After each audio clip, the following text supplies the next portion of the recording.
Hey everyone, welcome back to Pop Off English. If you are new here, I am Mia. And I am Leo. We help you learn English in a fun and easy way for real life and for exams.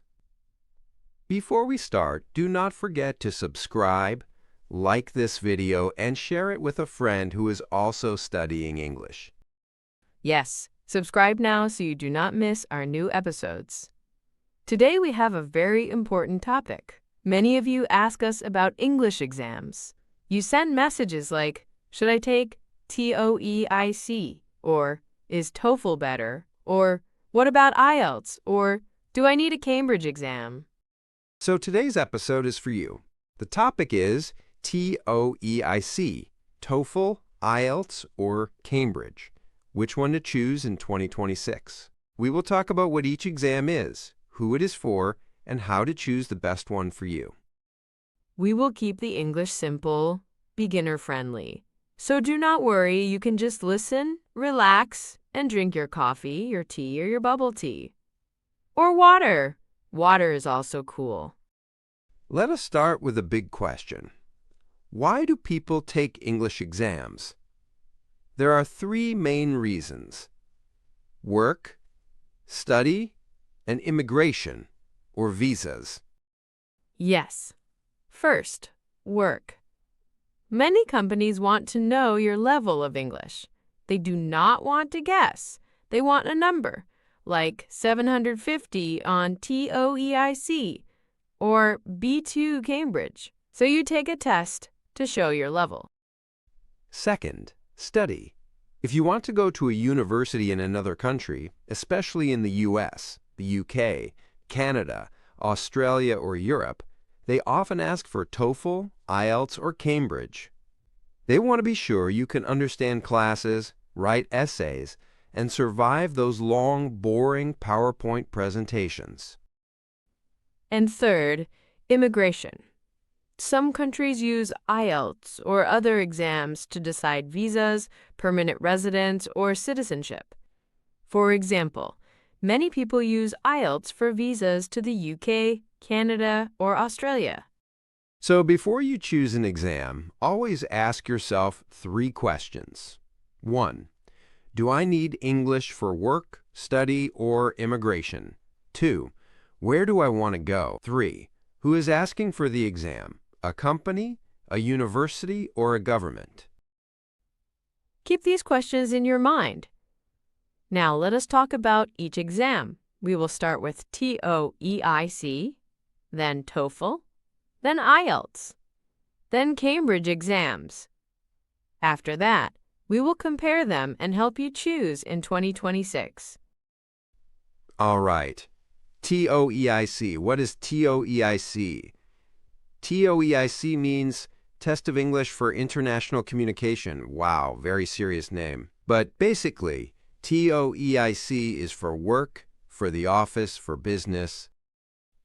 It is very popular in companies, especially in Asia and Europe. Many employers ask for a TOEIC score. For example, they might say, to get this job you need 700 on TOEIC, or for a promotion you need 800. There are different versions of TOEIC, but the classic and most famous is listening and reading. That means you do not need to speak or write. You just listen and read and answer questions. This is good if you are shy, or if speaking English makes you very nervous. You can still show your English level without talking in front of a person. In the listening part, you hear short audios, like dialogues in offices, airports, meetings, and you answer multiple choice questions. In the reading part, you read emails, messages, little texts, maybe some boring office things, and you answer multiple choice questions too. The score goes from 10 to 990. Many companies see 600 as okay, 700 to 800 as good, and 900 or more as very strong. Of course, it depends on the company. So, who should choose TOEIC in 2026? If your goal is work, especially in an international company, in business, hotels, tourism, engineering, things like that, TOEIC can be a great choice. Also, TOEIC is usually easier than IELTS or TOEFL for beginners because there is no long essay, no long speaking test. But remember, it tests office English, not academic English for university. Now, TOEFL. TOEFL means Test of English as a Foreign Language. It is used a lot for universities, especially in the United States and some other countries. TOEFL is more academic. It tests if you can understand lectures, academic texts, and if you can write essays. It wants to know if you can live in university English world where professors speak for 90 minutes without a break. There is the TOEFL IBT, the internet-based test. It has 4 parts: reading, listening, speaking, and writing, all 4 main skills. In reading, you read academic texts like science, history, psychology. In listening, you listen to lectures and campus conversations. In speaking, you talk into a microphone. You do short speaking tasks, like giving an opinion or summarizing information from a text and audio. In writing, you write essays. The score goes from 0 to 120. Many universities ask for around 80 or more. Top universities can ask for 100 or 105. So who should choose TOEFL in 2026? If you want to study in the US or some universities that prefer TOEFL, it is a strong choice. Also, if you want to practice academic English, it is good training. TOEFL can be harder for beginners because the vocabulary is more academic. You see words like hypothesis or phenomenon, not just email or meeting. Now, IELTS. IELTS means International English Language Testing System. This exam is very popular around the world. It is used for study, for work, and for immigration. There are 2 main types of IELTS: IELTS Academic and IELTS General Training. Academic is usually for university. General Training is often for work or immigration. IELTS also has 4 parts: listening, reading, writing, and speaking. But the style is different from TOEFL. One big difference is speaking. In IELTS, you speak with a real person, face to face, not a computer. For some people, this is great because it feels natural. For others, it is scary. A real human, looking at your face, judging your grammar, while you try not to cry inside. The score is from 1.0 to 9.0 in half bands. For example, 5.5, 6.0, 6.5, 7.0. Many universities ask for 6.0 or 6.5. Immigration rules are different for each country, but often they ask for something like 6.0 or 7.0 in IELTS. IELTS is accepted almost everywhere: the UK, Australia, Canada, and many universities around the world. That is why it is very popular. So who should choose IELTS in 2026? If you want to study in an English-speaking country and they accept IELTS, it is a very good choice. If you need a visa for the UK, Canada, or Australia, IELTS is often the exam you need, and also if you want a test that is half academic, half general life.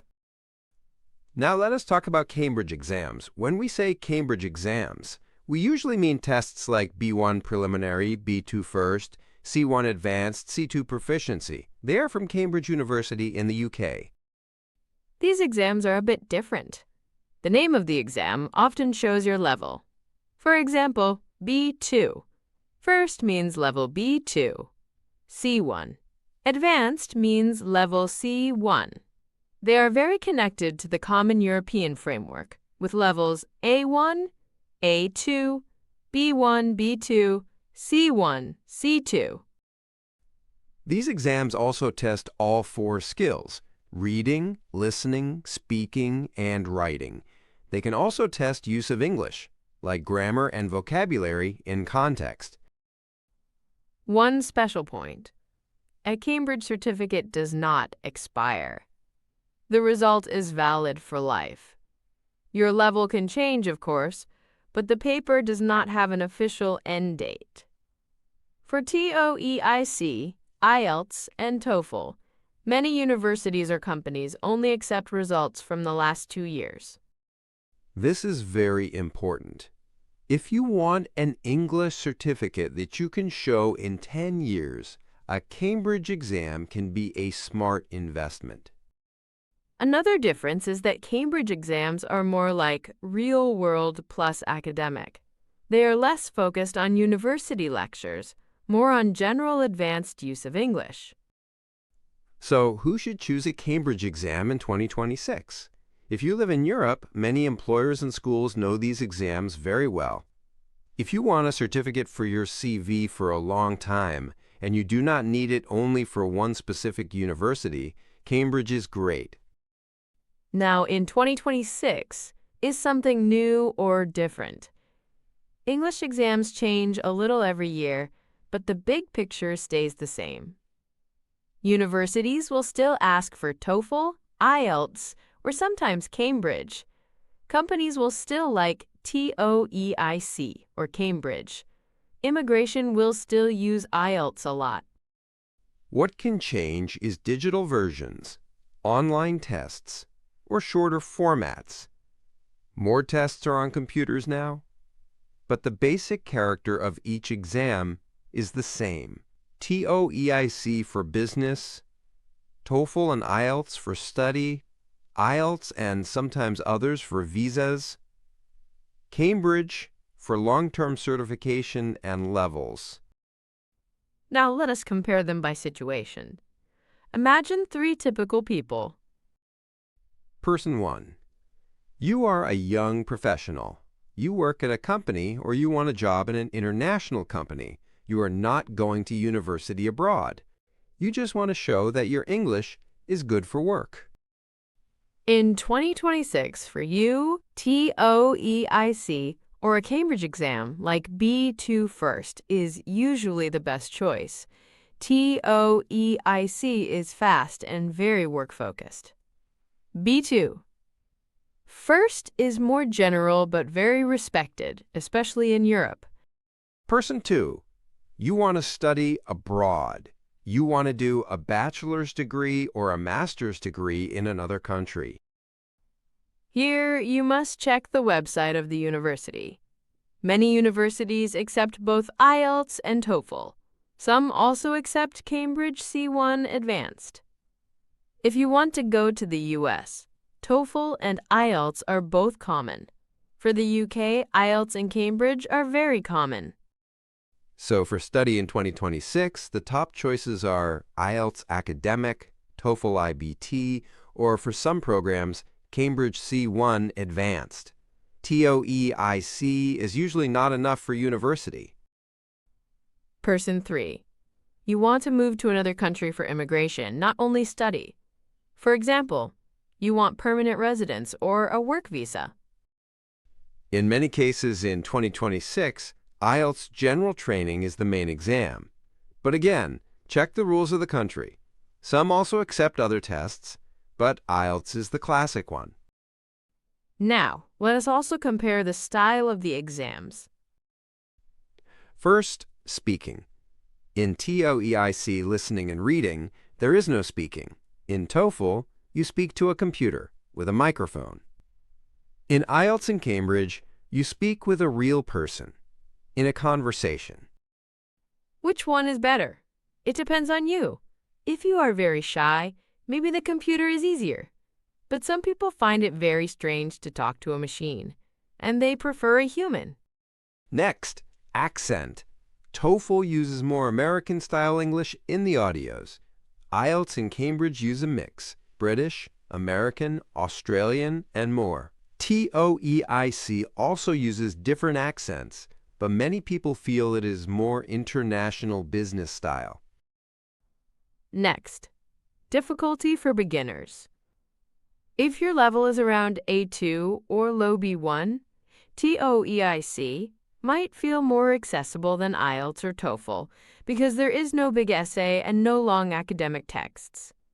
Cambridge has exams for different levels, so you can choose A2 Key, B1 Preliminary, and so on.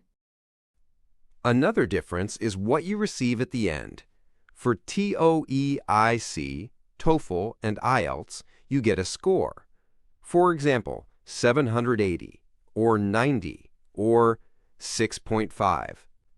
For Cambridge, you get a level-based certificate, like B2 First, passed at grade B. Some people like a score, others prefer a clear label of level.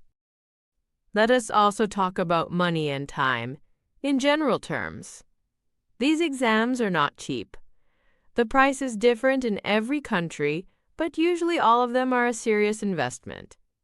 So you do not want to pay, then discover that your university only accepts another test.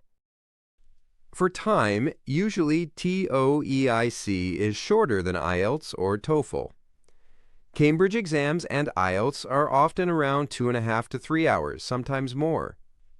TOEFL is also long, but some new versions are shorter than before. So how do you choose in 2026? Here is a simple step-by-step plan. Step 1. Define your goal clearly. Ask, is my main goal work, study, or immigration? Do I want a job promotion, a master's degree, a visa? Step 2. Check the official requirements. Go to the website of the company, university, or government. Check exactly which exams they accept and the score they want. Write it down. Step 3. Check your current English level. If you are a beginner, maybe start with General English first before a big exam, or choose an exam that fits your level, like B1 Preliminary or B2 First, not C1, Advanced immediately. Step 4. Think about your personality. Are you okay with a computer speaking test, like TOEFL? Or do you prefer a real person like in IELTS and Cambridge? Do you hate writing essays? Then maybe TOEIC first to have a certificate, while you still practice writing for a later exam. Step 5. Think about the future. If you only need an exam for one university application right now, any of the accepted exams is fine. But if you also want a certificate for your CV for a long time, maybe a Cambridge exam is a better long-term investment. Let us do some fast examples. Example 1. You are in Japan. You want a job in an international company in Tokyo. You are not going to study abroad. Many companies around you ask for TOEIC. So in 2026, TOEIC is probably your first choice. Maybe later you can add a Cambridge exam, but TOEIC will already open many doors.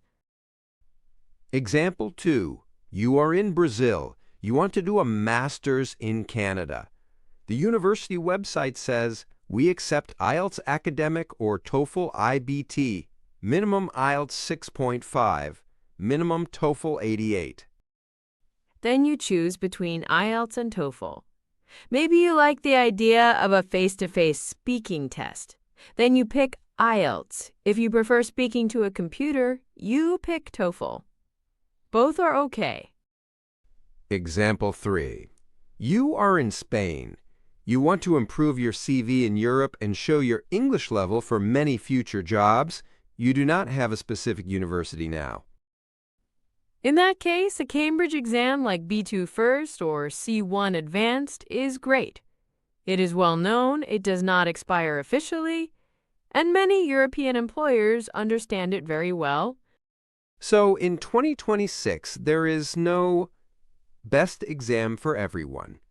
The best exam is the one that matches your goal, your level, your personality, and the requirements of the place you want to go. Also remember this. These exams are tools. They are not your identity. A low score does not mean you are stupid. A high score does not mean you are a genius. It just shows your performance on one day, under stress, with strange questions, maybe after bad coffee. So do not panic. Do not compare yourself with everyone on the internet. Instead, make a plan. If you need IELTS 6.5 in 2026, and now you are A2, you have time. You can grow, step by step. And when you study for these exams, you also improve real English. You learn new words, new structures, new skills. It is not just for the score, it is also for your life. If you want, we can make more episodes with simple practice for each exam, like listening practice at TOEIC level or vocabulary for IELTS. Tell us in the comments which exam you want help with. Also, tell us your plan. Are you more TOEIC person, IELTS person, TOEFL person, or Cambridge person? We are curious. To finish, let me give you a quick summary. TOEIC, best for work and business, often easier for beginners, no speaking or writing in the classic version. TOEFL, academic, good for universities, especially in the US, speaking to a computer. IELTS, very global, used for study and immigration, speaking with a human examiner. Cambridge, level-based, long-term certificate, great for CVs, very popular in Europe. In 2026, these four will still be the big players. Your mission is not to love all of them. Your mission is to choose the one that fits your dream. We believe in you. Your English can open many doors. New jobs, new friends, new countries, or just the ability to watch Netflix without subtitles. If this episode helped you, remember to subscribe to Pop Off English, like this video, and share it with a friend who is also thinking about TOEIC, TOEFL, IELTS, or Cambridge. Turn on the notifications too so you do not miss our next episodes about easy English and exam strategies. Thank you for listening. Take care, keep learning, and see you in the next episode. Bye, everyone.